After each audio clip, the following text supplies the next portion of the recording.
Tuesdays is proudly supported by Modern Money Lab, an organization founded by economists Stephen Hale and Phil Lawn and activist Gabby Bond.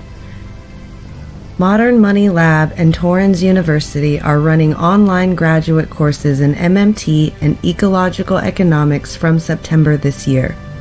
You don't have to have a conventional economics degree to apply, and if you're interested, Stephen and Gabby will be happy to answer all of your questions. Hi, my name's Gabrielle Bond and I'm here with my friend Stephen Hale. You might remember us from our show on Kerberos Media, Modern Money Doughnuts. We're proud sponsors of Kerberos Media. We'd like to tell you about our global online courses in modern monetary theory and ecological economics. They start this September. They're unique as far as I can tell. I don't think there's anything like them anywhere in the world. If you want to find out more, you can visit our website www.modernmoneylab.org.au. To find out about the courses, go to www.modernmoneylab.org.au.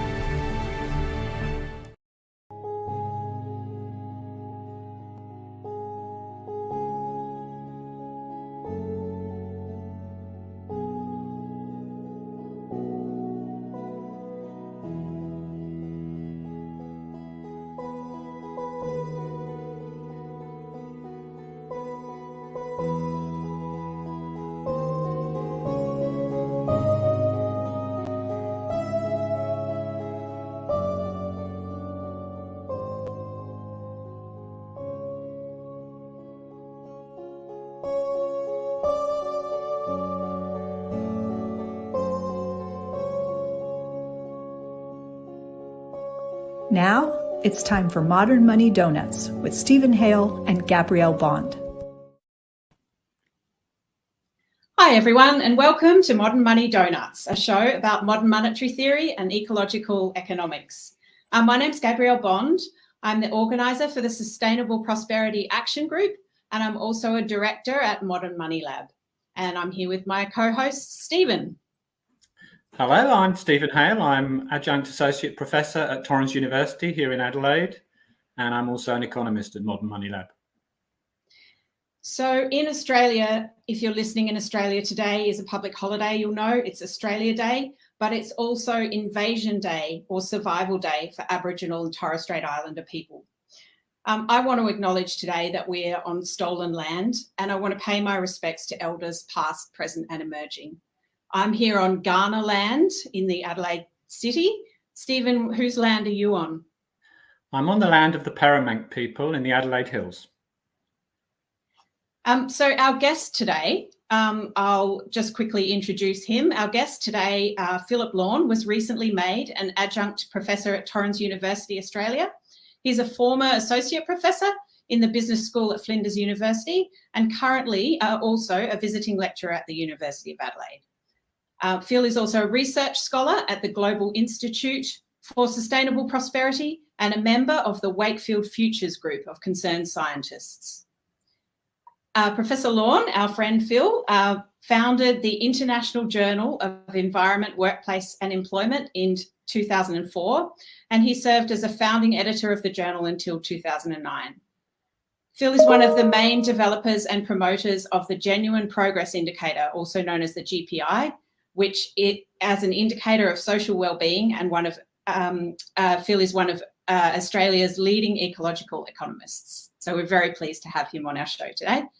Phil's undertaken commissioned work for the governments of South Australia, Queensland and Victoria.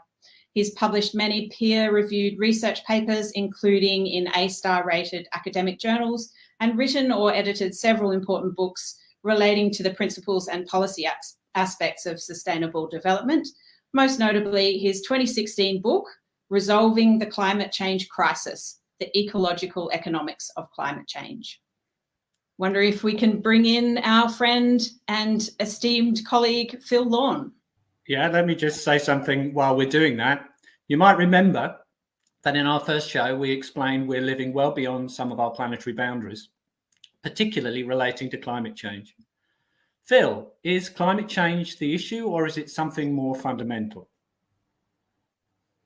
Oh, well, firstly, for having me on. welcome opportunity to say a few things today. I would argue that as much as climate change is obviously a very serious problem, it's a symptom of a much larger problem, and that is the excessive scale of the economy relative to the supporting ecosphere. So many of our global environmental problems are symptoms of this much larger problem of excessive growth of the economy beyond what the natural environment can ecologically sustain.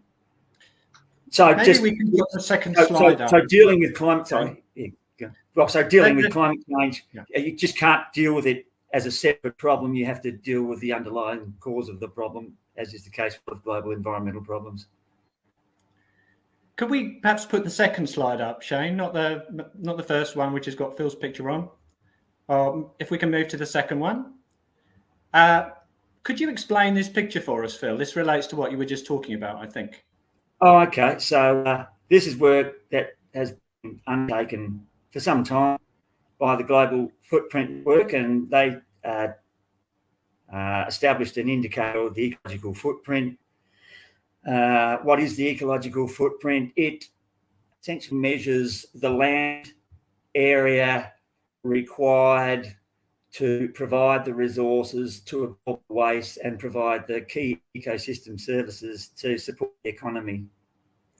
And you can see the sort of the reddish line has been going upwards since 1961, indicating that, and this is at a global level, that the ecological footprint, so demands on level have increased pretty much over period since 1961. You can see a green line represents the biocapacity of the planet.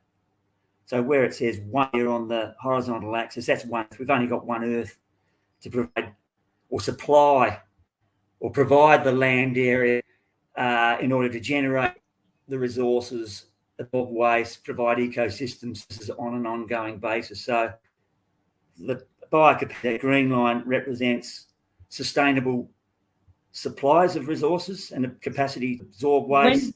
The red line demands on the planet, and you can see that around about 1970, our demands at the global on the planet exceeded the planet could supply on a sustained basis. When was the tipping point?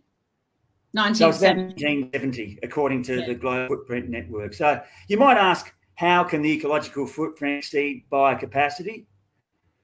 Because at present, around about 1.7 Earths. That only goes to about 2017. It got up to about 1.7. It fell back to about 1.6 Earths because of the COVID pandemic, but it's since gone back up to about 1.7. So we're back where we were at about 2019. So how can you ecological footprint beyond what the planet can provide on a sustainable basis? Well, you can do it only because humans are starting to eat into natural capital.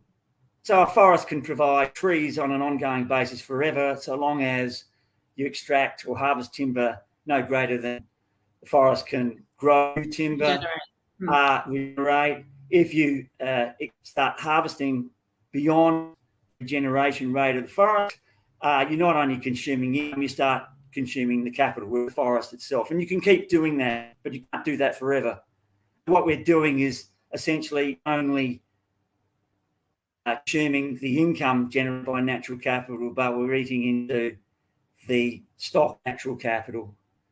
And of course, you can't keep doing that.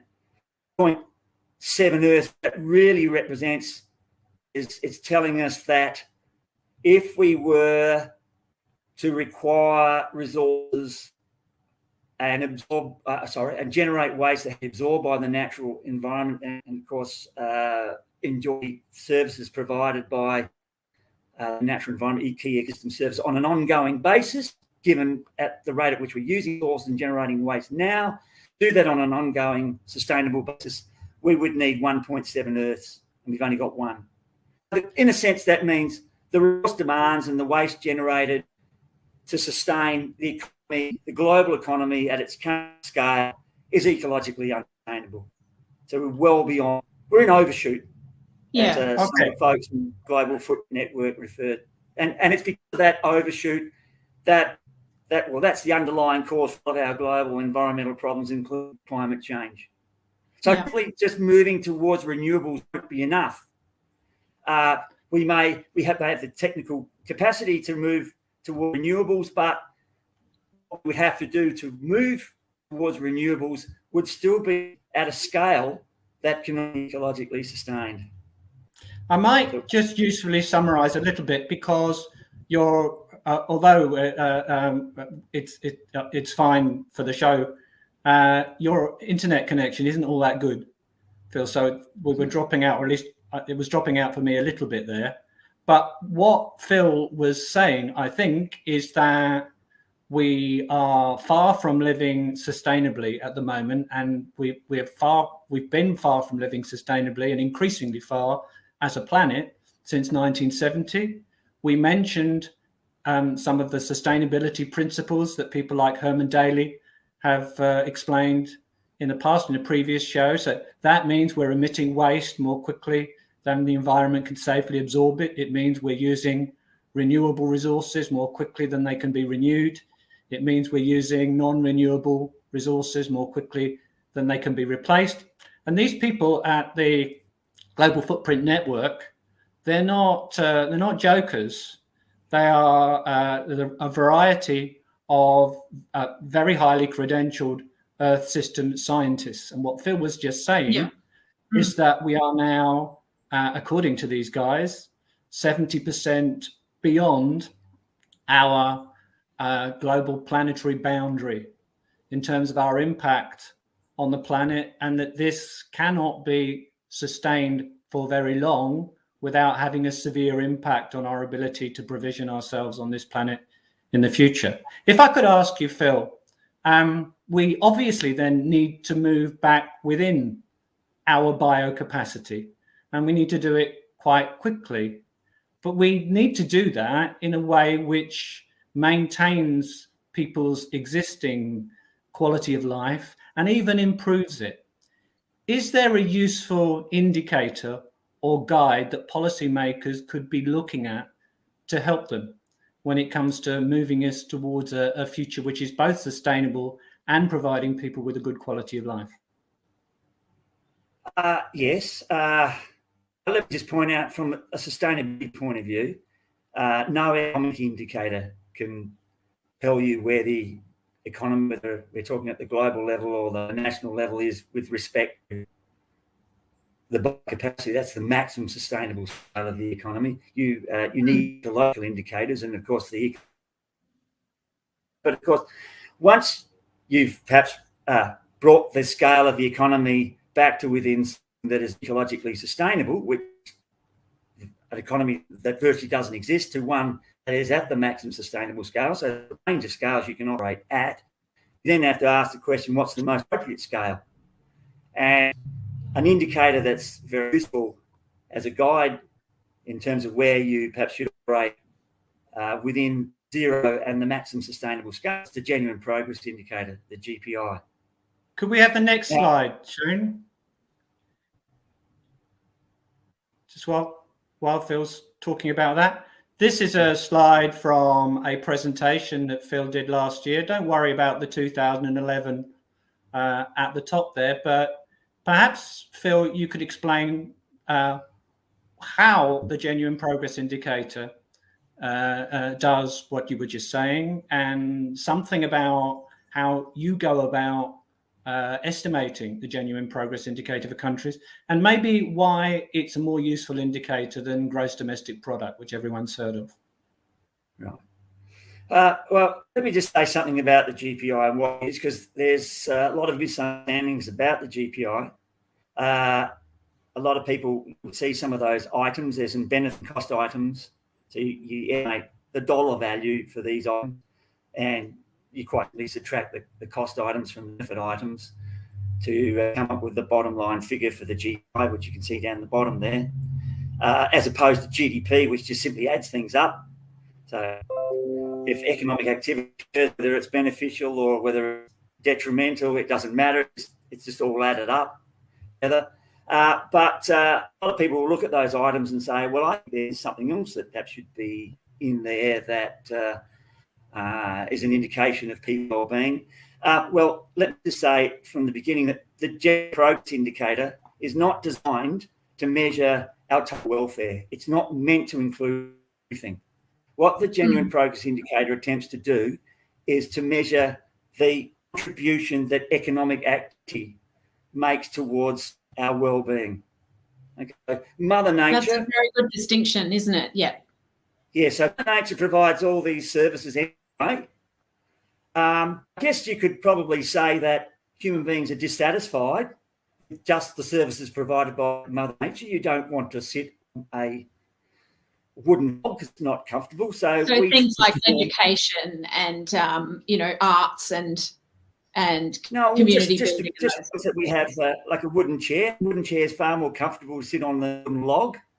So we have so economic activity adds value to the value that's already embodied in natural resource. So Mother Nature provides. So there's there's a lot of talk about various theories of value. There's the labour theory of value, and one of the great problems with the labour theory of value is it assumes that all value is created by labour. Well, in fact, nature provides to start, and what we do in production is we add more value to the matter and energy embodied in resources. We just transform natural resources through the agency of human-made capital, that's plant, machinery, equipment, and labour, into things that have great use value.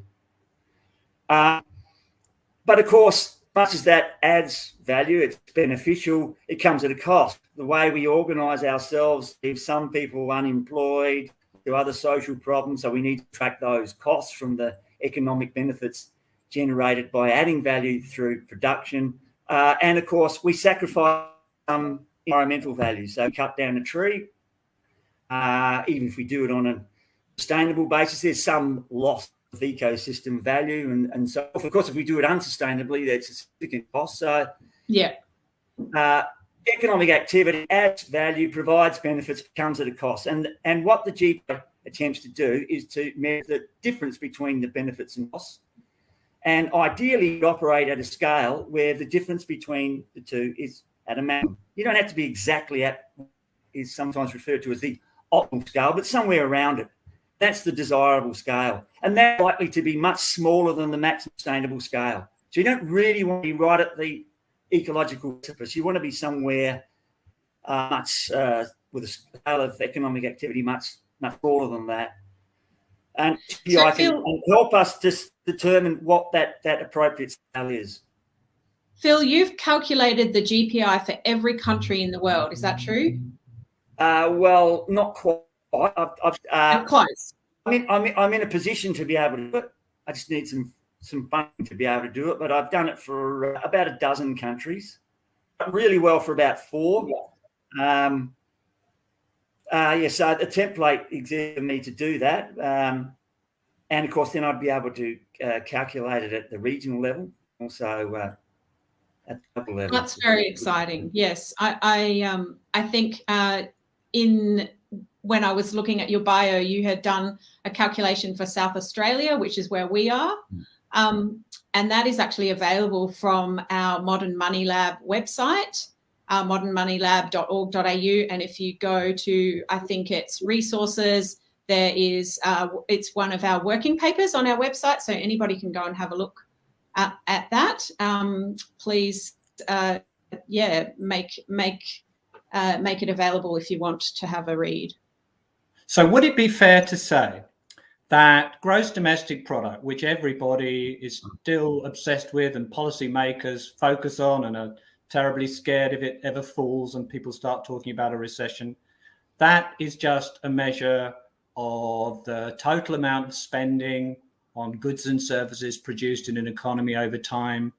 It includes a lot of things which are in fact costs and not benefits at all. So it's certainly not a good measure of well-being on that score. And it also includes a lot of activities that we undertake which actually are just defending us against other costs which have been generated as a result of economic activity. The classic example people often give is if an oil tanker is hulled, then trying to clear up the mess adds to GDP, although it's just purely defensive. Or if we end up with a climate which is so hot you can't go outside and we need air conditioning, then the spending on the air conditioning adds to gross domestic product as well. Whereas the genuine progress indicator is an attempt to identify the major benefits and costs of economic activity, not just the economic ones, but also the social ones. So I notice you've got the costs of both involuntary unemployment and indeed overemployment in the calculation. And of course, the ecological ones too. I imagine that many of these cost and benefit calculations are bound to be, to an extent, subjective. Is that fair as well? I mean, that's a criticism you sometimes hear of the GPI. Oh, that's fair. It's not easy to calculate these things, but I just say to the people who GPI, I don't think it's difficult to be critical of the GPI in itself because it's economics. You know, you're comparing the benefits and the costs of whatever you're doing, which is to economics, even mainstream economics. So for those who, it's difficult to be critical. Well, I think the criticism of the calculation of the various items I can be justified, but I say to those people, come up with a better method to calculate them. I'm more than, if they can come up with a better method than I use, then I'm more than to use it. Yeah. So I don't think that we should throw the baby out with the bathwater just because it's difficult to calculate some of these items. Yeah. So if policymakers were to move to the GPI as their main focus and away from just the scale of economic activity, GDP, what difference would that make? It would indicate that, so I don't know if you've got the slide comparing the per capita GDP and per capita GPI for Australia. But we can put that slide up. Shane, can we have the next slide up? That's there you go. You can see GDP per capita per person rising for Australia over time, whereas the genuine progress indicator is much flatter. Yeah, that's for the period 1986 to 2016, so it's a little bit dated, but the red line represents the per capita GPI, and you can see over the study period that it hasn't risen at all compared to the rise in per capita GDP. Some people call it the GPI because if you recall the previous slide where you had all the benefit and cost, there are a lot of cost items, but I could break up one of the benefit items so that you had almost any benefit items as items. So form of why has Australia's gross domestic product risen much faster than its genuine progress indicator? What explains the growing gap between the two? Okay, well, it's interesting. Something I haven't mentioned about the GPI, apart from measuring benefits and costs, and getting back to the point I was making about the GPI, a lot of people say it's focused on many costs. Well, in fact, one of the benefits that's included in the GPI that's not included the GDP is household labour. And it's enormous. Wow, that's a big one. It has enormous value. So bear in mind that the GPI is lower than the GDP, and GPI is including household labour, which the GDP is. So why is the GDP rising? Well, obviously the level of spending on services within the formal economy has grown over time. I've worked out that about a lot of countries, about 25 to 30% of 60 years has been due to nothing more than a lot of economic activity being transferred from the unpaid informal sector to the formal sector. So it's no increase in economic activity at all. Now, if you have a transfer from the informal to the formal part of the economy, as much as that will lead to an increase in GDP, it doesn't lead to an increase in the GPI. Because household labour, if that's what's happening, fewer people are doing household labour. They're paying for household labour services and so forth, or they're getting someone to mow their rather than mowing themselves and so forth. Sense. Well, that means that the value of household goes down, but the value of purchased goods under consumption goes up. So one just cancels the other. Whereas with GDP, the consumption goes up, but since household labour is not in GDP, there's nothing going down. So as much as there's no increase in it, they've frozen a lot of it's not even an increase in economic activity, but an increasing percentage of even formal economic activities, what you mentioned before, Stephen, defensive and rehabilitative measures. So, if climate change really takes hold and the Earth's and oceans start to rise, we might find that the Netherlands is spending an enormous percentage of its GDP simply raising the dike walls, so it doesn't get flooded. That would increase its GDP, but it wouldn't increase its GPI because defensive and rehabilitative measures are not included in the GPI. Not saying that they're not beneficial. They're not saying they shouldn't do that. They're welfare maintaining. When you raise the dike wall, you're not increasing the well-being of people in the Netherlands. You're preventing the country from being inundated with seawater, but it can cost that's going to use resources. It's going to lead to environmental costs. So environmental cost item go up, the benefits falling whilst the GDP is rising. Okay. I think that's where we could perhaps bring modern monetary theory into this discussion, because we've focused obviously a lot on ecological economics today, but the resources that countries have to do that kind of mitigation and protection for their citizens against the worst of the effects of climate change. What does that have to do with monetary sovereignty? Do we have time to talk about that for a few minutes? Yes, we could. I mean, what we know from modern monetary theory is that as long as something is physically possible to do, it can be done, in the sense that there's no financial constraint. It might be a financial constraint to you and me, even a very, very large, wealthy company to do it, but no financial constraint to the country if the central government is monetary sovereign. It can always find the money to put resources that are idle to use to deal with environmental problems. The problem that a lot of countries do face is that we saw that the global economy has grown beyond its ecologically sustainable scale. And that's because more than half the world's countries have grown beyond their maximum sustainable scale.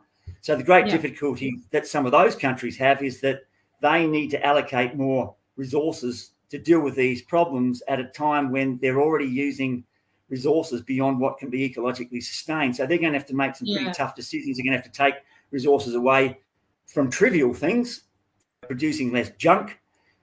There's plenty of junk that gets produced and consumed, and prioritise the allocation of resources within their sustainable limits. So they're going to reduce the quantity of resources that they, in fact, use because they're already beyond sustainable levels, and use them in such a way.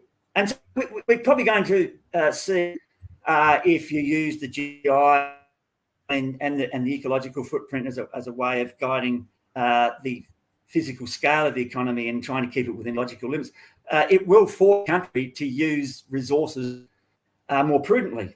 At present, we don't use, or country doesn't use them as prudently because what we tend to do, if we need more resources to do something, we just extract more resources from the environment. And so the ecological footprint just goes up. We go beyond ecologically sustainable limits.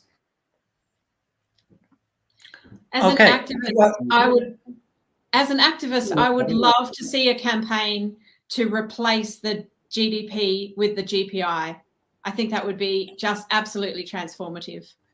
Well, I think that's a campaign that we hope to add to, and we hope Phil will be able to add to in the work that we're going to be doing at Torrens University over the next few years. I think we're going to need to get Phil back on in the near future. First of all, we're going to need to get Phil back on, and we might do it from the uni. So we've got a great internet connection. Apologies for that. Haven't I been coming with you? Secondly, really. That's all right. Secondly, we really haven't finished the story yet. There's lots of other things to say. First of all, we could have pointed out that although Australia has a lower GDP per capita than the US, Australia has a higher genuine progress indicator than the US at the moment. And that has a lot to do with income distribution. We haven't talked about distribution because if we're going to, without increasing the scale of our impact on the planet, improve the quality of life of most people, then the distribution of income and wealth in very unjust economies where there is an extremely uneven distribution, and Australia is bad enough, but the US is much worse, is something we need to address. And secondly, we haven't had time this time around to focus really on the fact that if economic activity has costs as well as benefits, as is measured by the GPI, and Phil briefly mentioned, we will discuss with him in detail next time, that means that when you get past a certain point, and there is a strong argument that in many countries we're past this point already, the costs of additional economic activity outweigh the benefits. In other words, growth, you can call it growth if you like, but it's not really economic. Increasing GDP, far from adding to well-being in the future, will subtract from it under those circumstances. So I'd like to ask Phil back on very soon to talk about those issues. Meantime, there's a couple of things we need to say before we say goodbye. First of all, we're going to be talking to the environmental activist who recently sued the UK government over climate change policy, campaign of Scottish independence, presenter of a Modern Monetary Theory podcast, and person who was partly responsible for the Scottish National Party adopting a job guarantee as part of their policy platform at their recent conference, Kyrene Robertson. We'll be talking to her next week. Really looking forward to that. And secondly, we need to say that on KRTD, in half an hour's time, there is a show with Joe Firestone, who everybody knows, who's going to be running a show today called Democracy Hangs in the Balance, which I think is going to be a really interesting show that nobody will want to miss, certainly including me. But it only remains really to say thanks very much to Professor Lawn for joining us today. That was fascinating as a part one. I think we're going to need not just part two, but parts 2, 3, and 4 of this discussion, I think, as time goes by. So you'll see Phil regularly on the show with us. And thank you to my co-host, Gabby. And we'll all say goodbye and thanks for watching. Thanks for watching and listening. See you next time. Thanks, Phil.